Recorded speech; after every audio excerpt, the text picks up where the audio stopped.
Hi everyone, আমি সোমা। আমার চ্যানেলে তোমাদের সবাইকে স্বাগত জানাই। তারপরের দিন ছিল পৌষ মাসে অমাবস্যা, তারা মায়ের পুজো ছিল। তো আমরা যেহেতু দমদমে ছিলাম না, তো আমরা ওইখানেই মায়ের পুজো দিয়েছিলাম। আমার বর উপস্থিত ছিল, তো আমি মাকে পুজো দিলাম আর আমার বর আরতি করেছিল। তো এই দিনটাকে আমরা যেখানেই থাকি না কেন সব সময় মনে রাখবো, কখনোই ভুলবো না। তো মায়ের ফটো সাথে করে নিয়ে গেছিলাম, মায়ের আরাধনা আমরা ওখানেই করেছিলাম।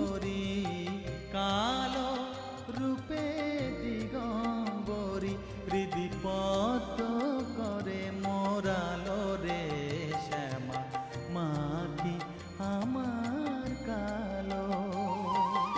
তো ভিডিওটা ভালো লাগলে চ্যানেলটাকে সাবস্ক্রাইব করে দিও। দেখা হচ্ছে আবার নেক্সট ব্লগে। ততক্ষণ সবাই ভালো থেকো, সুস্থ থেকো। টাটা।